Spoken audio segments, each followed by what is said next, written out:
ओम श्री भुवनेश्वरी नमः। ओम श्री भुवनेश्वरी नमः। ओम श्री भुवनेश्वरी नमः। ओम गुरुर्ब्रह्मा गुरुर्विष्णु गुरुर्देवो महेश्वरा गुरु साक्षात् परम ब्रह्म तस्मै श्री गुरुवे नमः। वंदे मातरम वंदे मातरम वंदे मातरम वंदे मातरम वंदे मातरम वंदे मातरम वंदे मातरम वंदे मातरम। प्रिय भाइयों बहनों बच्चों, आप सबको सादर सप्रेम बारंबार नमस्कार।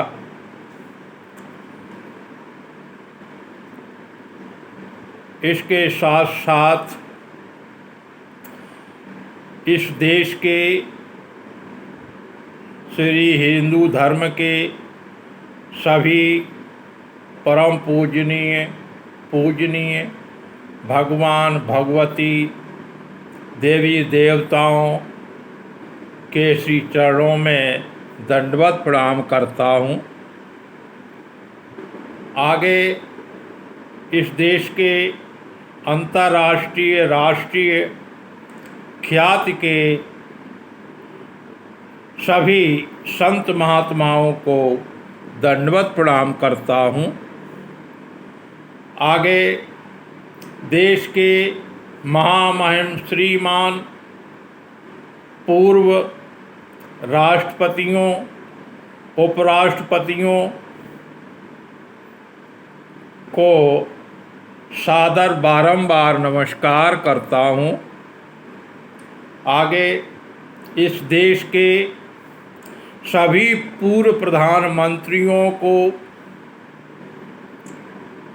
बारंबार नमस्कार करता हूँ और इस देश के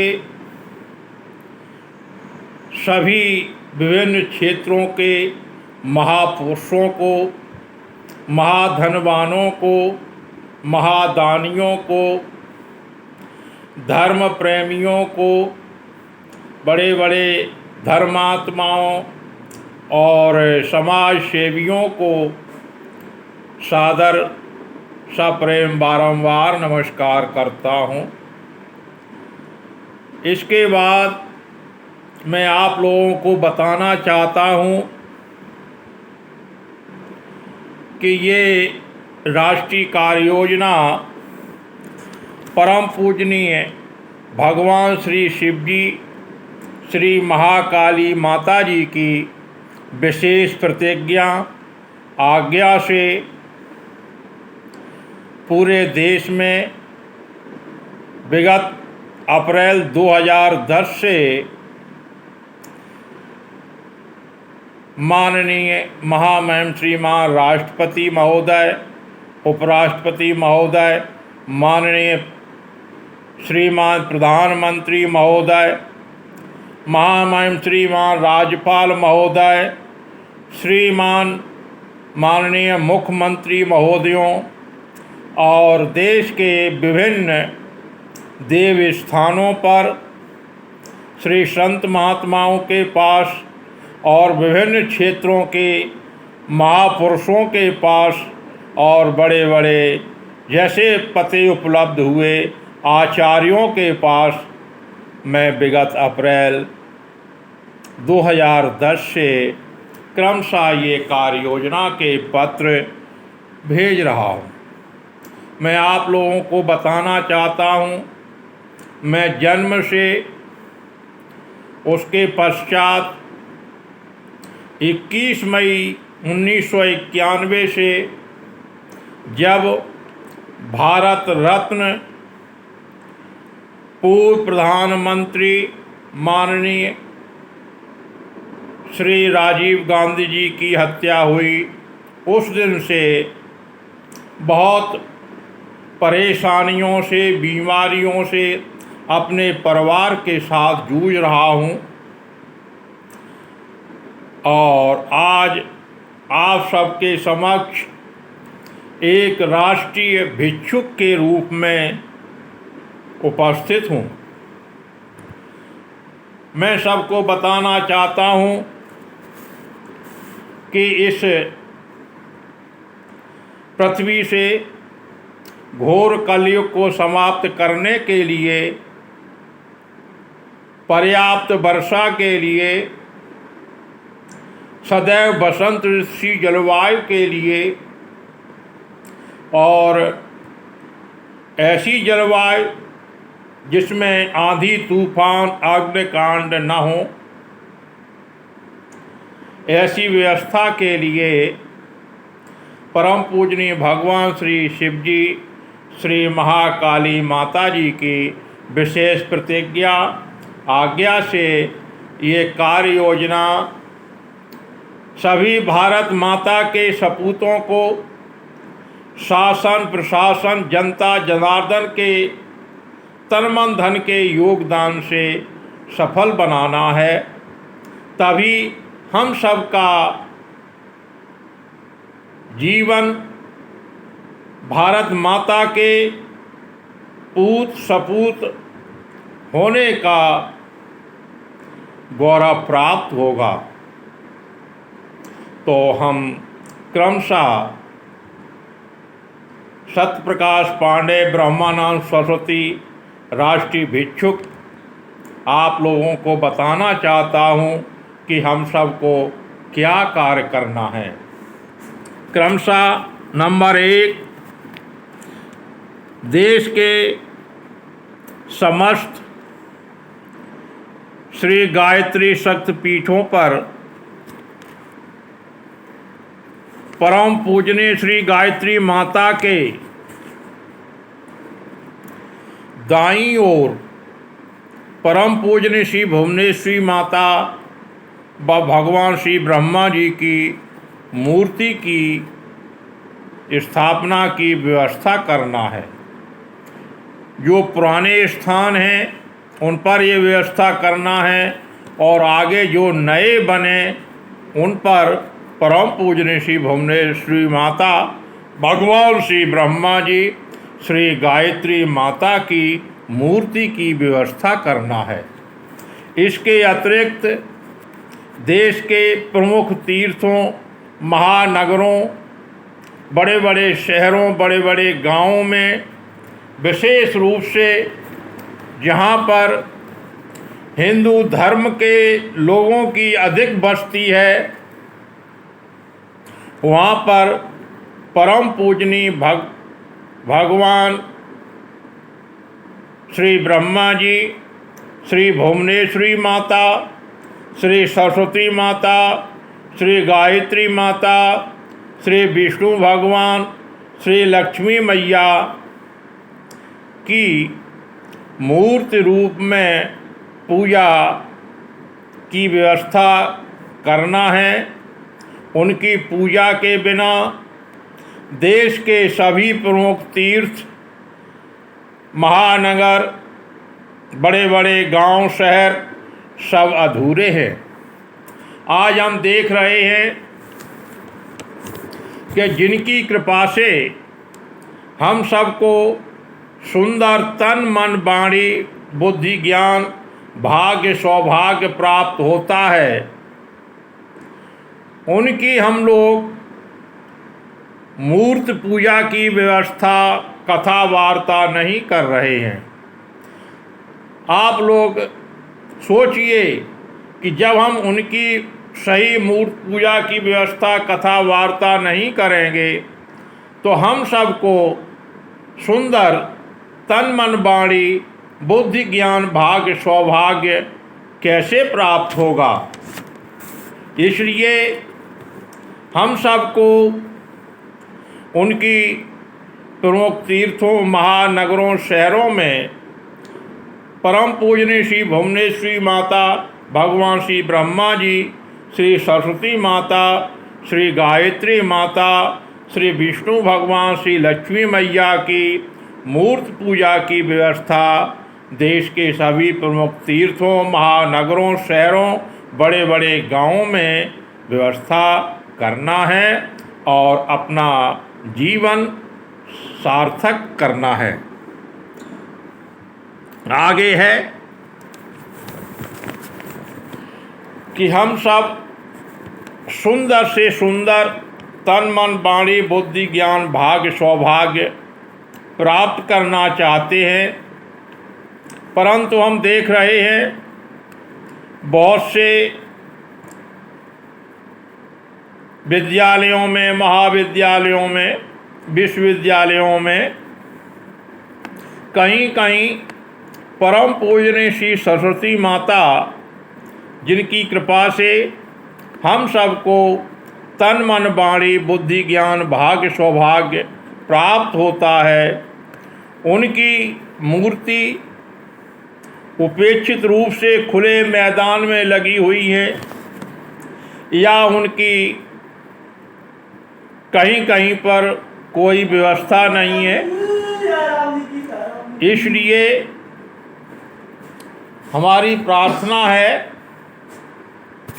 कि जिन विश्वविद्यालयों में, महाविद्यालयों में, विद्यालयों में उनकी मूर्ति की पूजा नहीं है या खुले में उनकी मूर्ति लगी हुई है, वहाँ पर उनकी मूर्ति पूजा की व्यवस्था की जाए और साथ साथ अच्छी पूजा पाठ की व्यवस्था की जाए, तभी हम सबको सुंदर से सुंदर तन मन वाणी भाग्य सौभाग्य प्राप्त हो सकता है। कृपया हम सब इस ओर ध्यान देने की कृपा करें। अगला है, आज हम देख रहे हैं कि प्राचीन काल से देश के लोग अधिकांशतः वृद्धावस्था में जीवन भर उल्टे सीधे कार्य करने के पश्चात तीर्थ यात्रा पर जाते हैं और अपने जीवन में किए हुए पापों से छुटकारा प्राप्त करना चाहते हैं और उसके साथ साथ पूजनीय श्री ब्रह्मदेव नदियों में, श्रीदेव नदियों में स्नान दान पुण्य करते हैं। आज हम देख रहे हैं कि जो अपनी पूजनीय श्री ब्रह्म नदी या देव नदी हैं, उनमें जगह जगह अनेकों गंदे नाले डाले गए हैं, जिसके कारण और समझ लो क्या हो सकता है, वो आप सबको भली भांति परिचित है। अतः शासन प्रशासन हम सबको इस ओर ध्यान देना है और जो पूजनीय श्री ब्रह्म नदियों देव नदियों में जो गंदे नाले डाले गए हैं, उन पर रोक लगाने की और उनको अधिक से अधिक स्वच्छ पवित्र बनाने की आवश्यकता है। सब लोग इस ओर ध्यान देने की कृपा करें। सुनिए, रुक जाओ।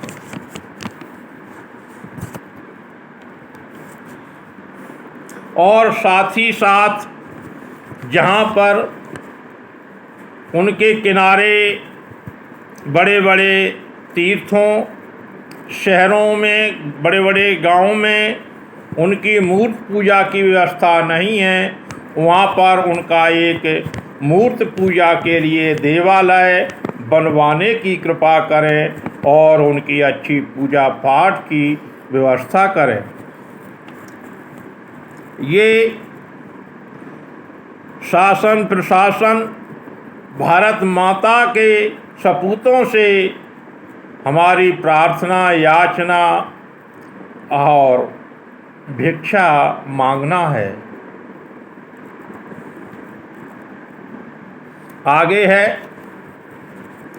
हम देख रहे हैं कि इस देश में गौ हत्या पर बहुत अन्याय हो रहा है। देश में गौ हत्या हो रही है। एक ओर हम अपने परम पूजनीय श्री ग्रंथ पुराणों के अनुसार देख रहे हैं कि श्री गौ माता पूजनीय श्री कामधेनु माता की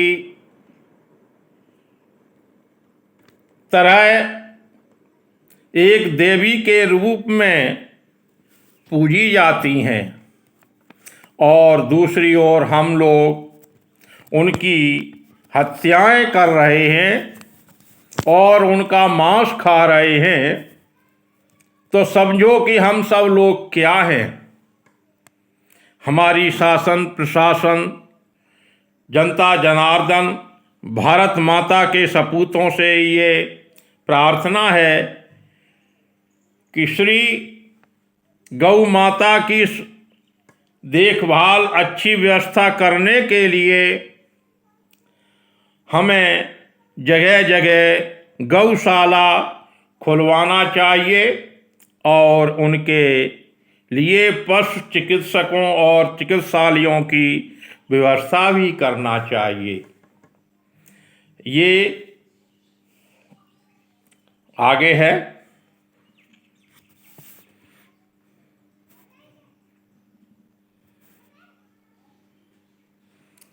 आज हम देख रहे हैं कि अपना देश कई धर्म जातियों वाला, अनेक भाषाओं वाला देश है।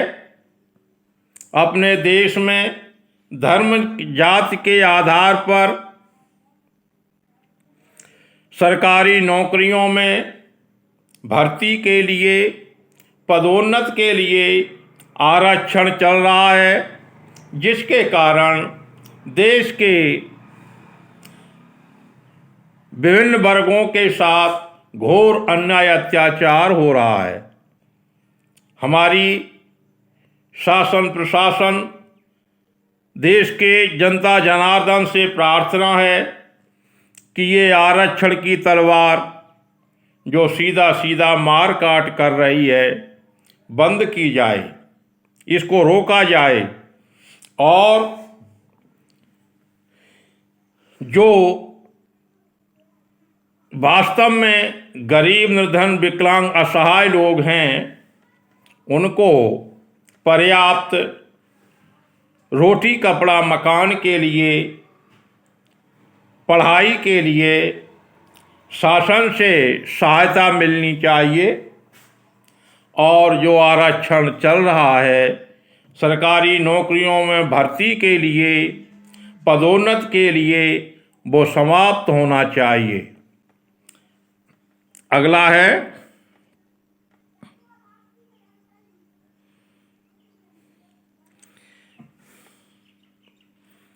हम देख रहे हैं कि अपने देश में आज राजनीतिक दलों की संख्या बहुत बढ़ती जा रही है, जिसके कारण चुनी हुई सरकारें इधर से उधर लोगों के होने के कारण गिर जाती हैं और जनता पर मध्यावधि चुनाव जैसे खर्चों का अनावश्यक बोझ पड़ता है। आज देख रहे हैं बड़े बड़े गठबंधन बन रहे हैं और छोटे छोटे दल इधर से उधर हो रहे हैं, जिसके कारण राजनीतिक माहौल खराब हो रहा है और जनता पर अनावश्यक चुनावी खर्च का बोझ पड़ रहा है। साथ ही साथ उनका उज्ज्वल भविष्य, उनके हित में अच्छे कार्य नहीं हो पा रहे हैं। आज हम देख रहे हैं कि सभी राजनीतिक दल एक दूसरे को बहुत हे दृष्टि से देखते हैं, जबकि सत्ता पक्ष को चाहिए कि विपक्ष के जो अच्छे सुझाव हैं, अच्छी सलाह है, उसको मानना चाहिए और विपक्ष को भी देश हित के, जनहित के जो कार्य हैं उसमें सत्ता पक्ष का सहयोग करना चाहिए। लेकिन ऐसा बहुत कम हो रहा है, जो कि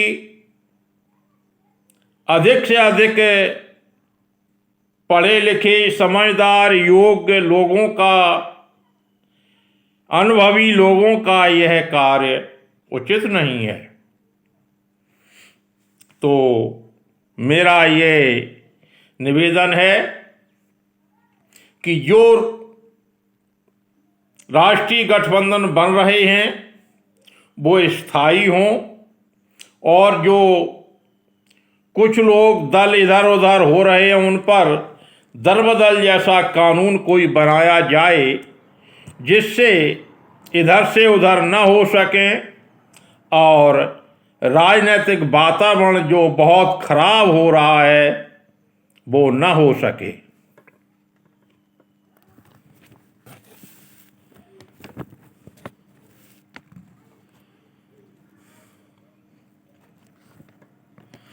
अगला है कि लोकसभा, विधानसभा, नगर निगम, जिला पंचायत, नगर पालिका, जनपद पंचायत, नगर पंचायत, ग्राम पंचायत आदि हेतु उचित शैक्षणिक योग्यता की व्यवस्था होना चाहिए। हम देख रहे हैं कि हमारे चुने हुए प्रतिनिधि ऐसे आते हैं जो पढ़े लिखे नहीं हैं। जब सभी शासकीय सेवाओं में बड़े से बड़े और छोटे से छोटे पदों पर शैक्षणिक योग्यता की अनिवार्यता है, तब ये अनिवार्य हो जाता है कि लोकसभा सदस्य, विधानसभा सदस्य, राज्यसभा सदस्य, जिला ग्राम पंचायत में, नगर निगम, नगर पालिका, ग्राम पंचायत में पढ़े लिखे लोगों की बहुत आवश्यकता है और होनी चाहिए। ये मेरी शासन प्रशासन से प्रार्थना है कि इस क्षेत्र में शैक्षणिक योग्यता निश्चित होनी चाहिए।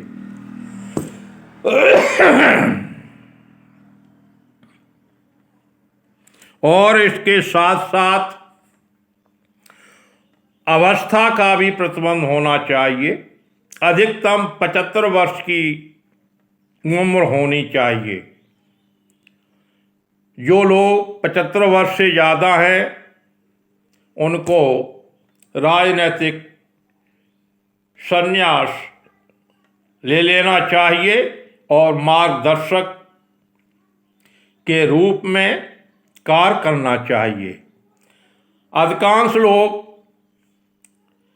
सत्ता में बने रहने के लिए प्रयास करते रहते हैं, जबकि वो अच्छी तरह से न उठ सकते हैं, न बैठ सकते हैं, न चल फिर सकते हैं, न मेहनत कर सकते हैं।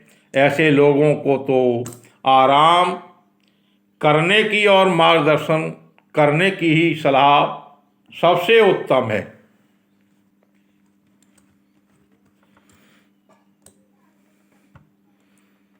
प्रिय भाइयों, बहनों, बच्चों, धर्म के प्रमुख चरण सिंहासन आसनों में अहिंसा का बहुत एक महत्वपूर्ण स्थान है। और हम देख रहे हैं कि देश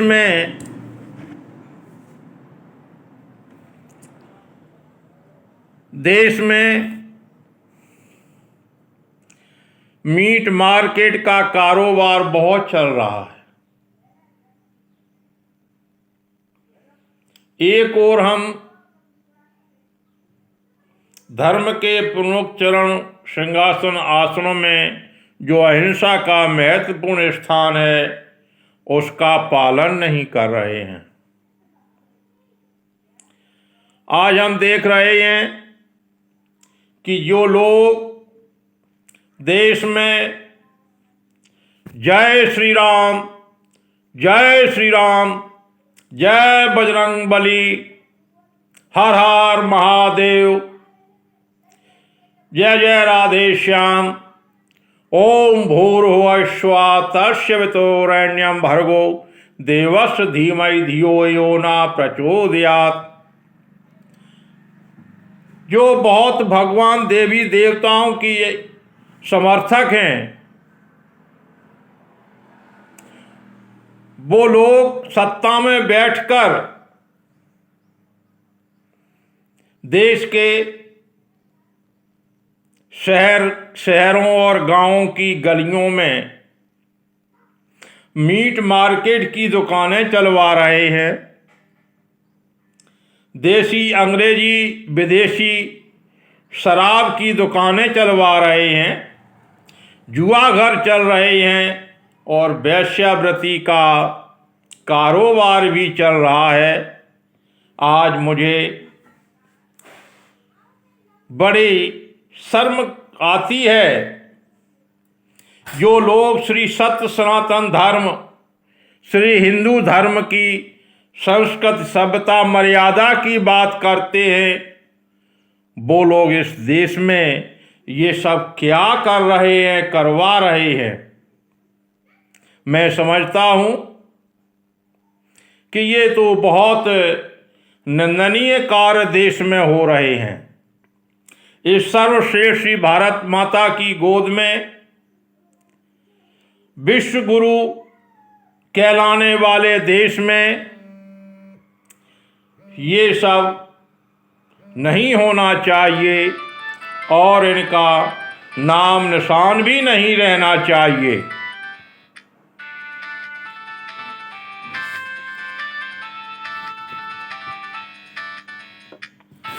अगला है महिला आरक्षण विधेयक के संबंध में।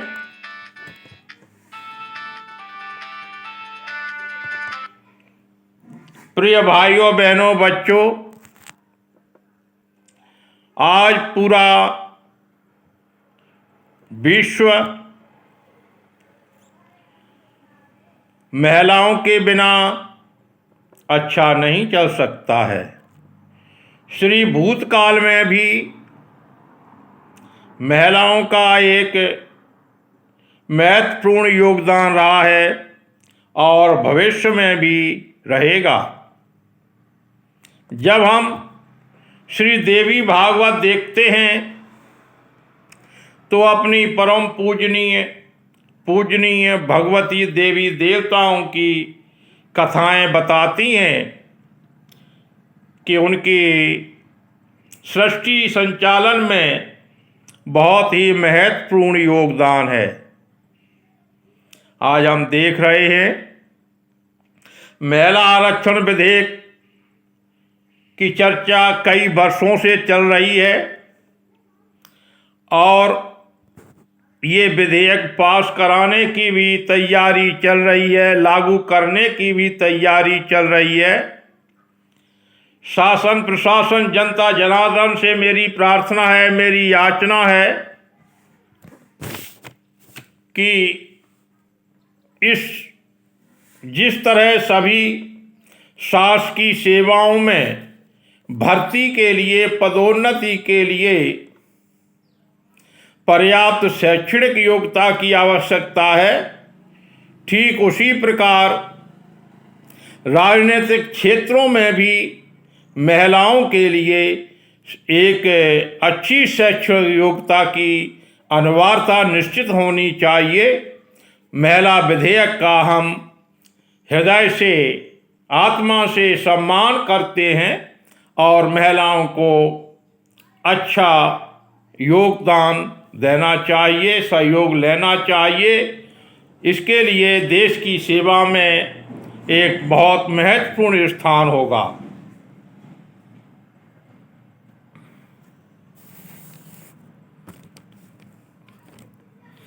प्रिय भाइयों, बहनों, बच्चों, आज हम देख रहे हैं कि देश में अंतरधार्मिक, अंतरजातीय प्रेम विवाह, court marriage, live in relation की प्रथाएं बहुत बढ़ रही हैं। आज हम देख रहे हैं कि सर्वश्रेष्ठ देश में कोई ऐसा गांव, शहर नहीं है जहां से लड़के लड़कियां न भाग रहे हों और पूरा गांव, शहर शर्मिंदा हो रहा है। और अंतरजातीय, अंतरधार्मिक विवाह के लिए करने वालों को सास की सहायता भी मिल रही है। तो मेरी प्रार्थना है कि ये सब बंद होना चाहिए। हम श्री सत्य सनातन धर्म, श्री हिंदू धर्म की अच्छी संस्कृत सभ्यता की बात करते हैं, तो हमें इस पर तत्काल प्रतिबंध लगाना चाहिए और देश में अंतरजातीय, अंतरधार्मिक प्रेम विवाह, court marriage, live in relation जैसी प्रथाओं का नाम निशान नहीं रहना चाहिए।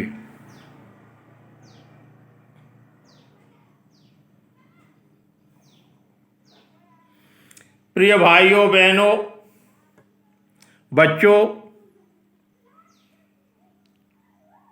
श्री हिंदी भाषा, श्री संस्कृत देव भाषा की बेटी है।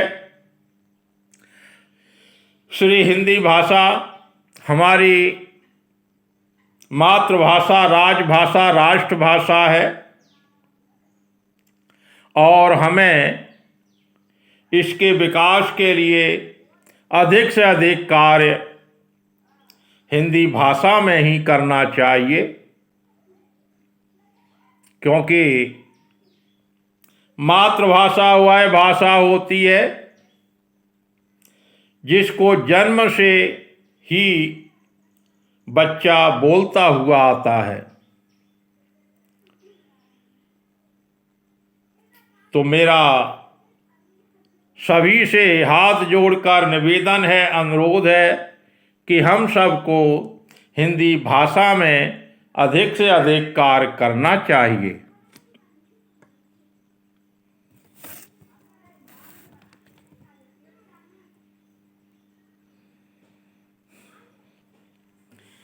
प्रिय भाइयों, बहनों, बच्चों, शिक्षा के क्षेत्र में हम बहुत अच्छा विकास करने की ओर प्रयास कर रहे हैं, परंतु देख रहे हैं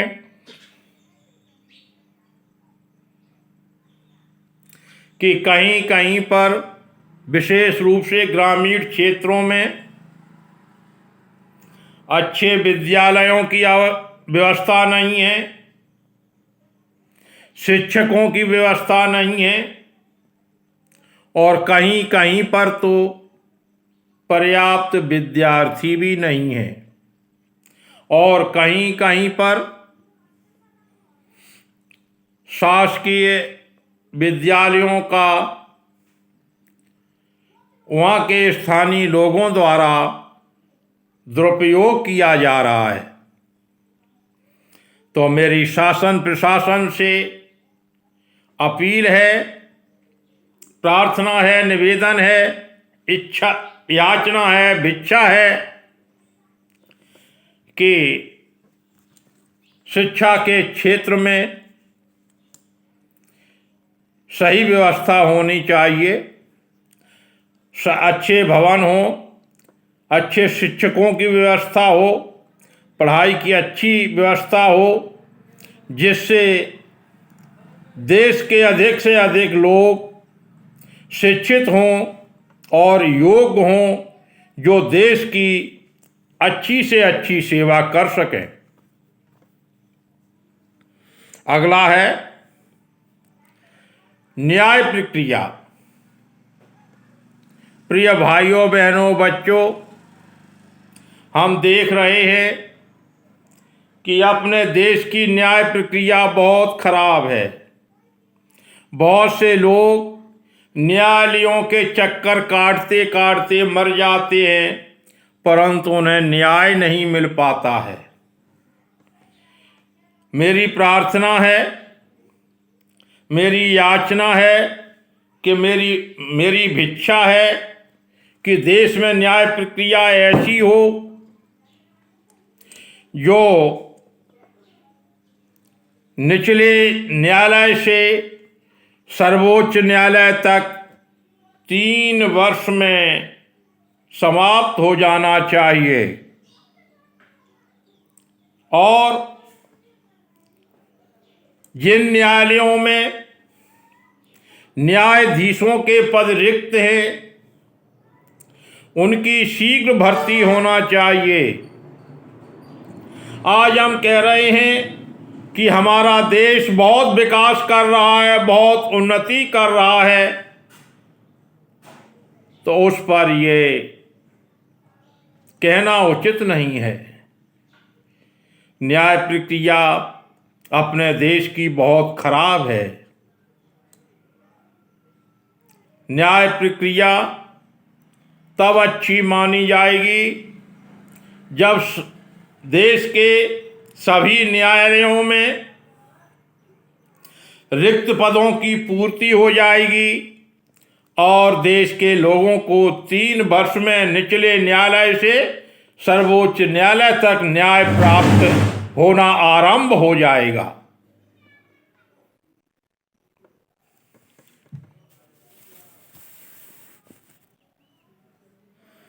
प्रिय भाइयों बहनों बच्चों, हम देख रहे हैं कि देश में शासकीय विभागों में अधिकांशतः रविवार को अवकाश रहता है और उसी दिन कुछ शहरों में बाजार भी बंद रहते हैं, जिसके कारण ग्रामीण क्षेत्रों में कार्यरत शासकीय अधिकारी कर्मचारी अपना बाजार संबंधी कार्य अच्छी तरह से नहीं कर पाते हैं। मेरी प्रार्थना है, मेरा निवेदन है कि अवकाश वाले दिन बाजार खुले रहें, बीच में अन्य दिन बंद हो सकते हैं, बंद रहना चाहिए, जिससे शासकीय अधिकारी कर्मचारी जो ग्रामीण क्षेत्रों में सेवारत हैं, छुट्टी वाले दिन अपना बाजार संबंधी कार्य अच्छी तरह से कर सकें।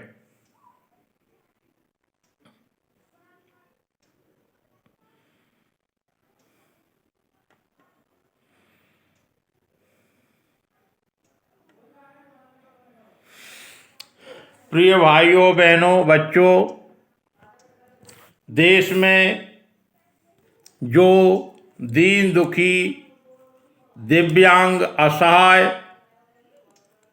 वृद्धावस्था में हैं, विधवा विधुर हैं, जिनके पास जीवन यापन के लिए अच्छी व्यवस्था नहीं है। उनको शासन की ओर से कुछ 600,000 रुपये 300 जो क्या दिए जा रहे हैं वो पर्याप्त नहीं है। ऐसे लोगों के लिए कम से कम 5,000 रुपये की प्रतिमाह आर्थिक सहायता मिलनी चाहिए।